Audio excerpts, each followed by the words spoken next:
북한이 결국 오늘 아침 탄도미사일 3발을 발사했습니다. 한미 정상회담 이후 나흘 만에 무력 도발입니다. 미국 텍사스주 초등학교에서는 또 총격 사건이 발생해서 학생 14명과 교사 1명이 사망했습니다. 아침엔 월드 시작하겠습니다. 오늘도 국제외교안보 심층 취재를 담당하는 안의근 기자 나와 있습니다. 북한 탄도미사일 소식부터 자세하게 전해주시죠. 북한이 조금 전 동쪽 방향으로 탄도미사일 3발을 발사했습니다. 6시쯤 첫 발, 그리고 6시 37분, 42분쯤 평양 순안 일대에서 각 한 발을 다시 쏘았다고 합참은 밝혔습니다. 올해 들어 17번째 미사일 발사고요. 현 정부 들어선 2번째 미사일 발사입니다. 북한이 그동안 순안 비행장 일대에서 화성 계열로 보이는 대륙간 탄도미사일급 미사일을 준비하고 있었기 때문에 이 미사일을 쏜 게 아닌가 추정은 되지만 아직까지 어떤 미사일인지는 확인되지 않았습니다. 군 당국은 사거리와 고도 등 구체적인 재원을 파악 중입니다. 북한은 바이든 대통령이 우리나라와 일본 순방을 마치고 어제 오후 일본을 떠난 직후 이 타이밍을 선택한 걸로 보입니다. 대통령실은 곧 윤 대통령 주재로 국가안전보장회의를 개최할 예정이라고 밝혔습니다. 아직까지 우리 군 당국의 대응이나 미국 전략자산의 출동 여부 등은 확인되지 않고 있습니다. 네, 어떤 미사일인가도 상당히 중요할 것 같은데요.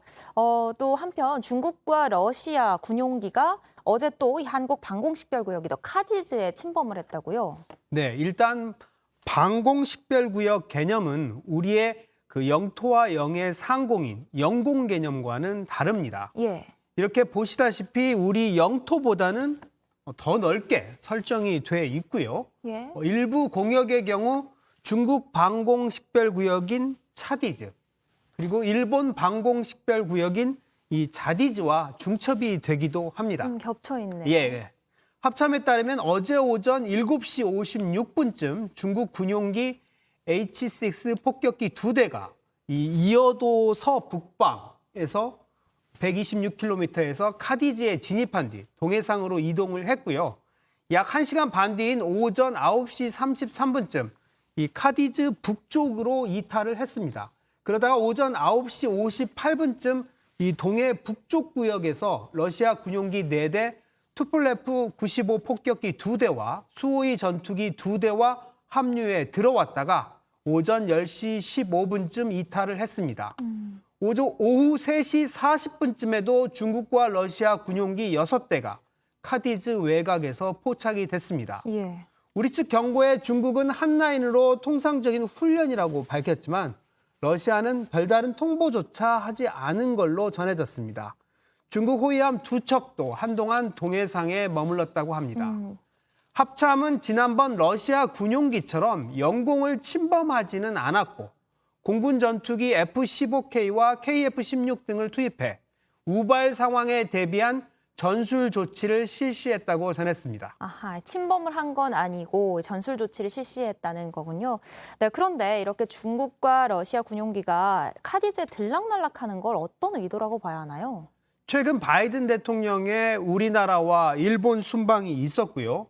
중국이나 러시아에 껄끄러운 인도태평양 경제 프레임워크도 출범을 했습니다. 쿼드 정상회담도 열렸고요. 이런 상황과 무관하다고 볼 수 없을 것 같습니다. 한중, 중일 간 이런 긴장이 고조될 때마다 우리나라와 일본의 대비 태세를 떠보기 위한 성격이 짙습니다. 이것도 외교적인 어떤 반응과 관련이 있는 거네요. 그리고 마지막으로 미국에서 또 총격 사건이 일어났고 지금 희생자가 상당히 많은 것 같아요. 네, 이번 총격 사건은 미국 텍사스주 유벨디의 한 초등학교에서 벌어진 일인데요.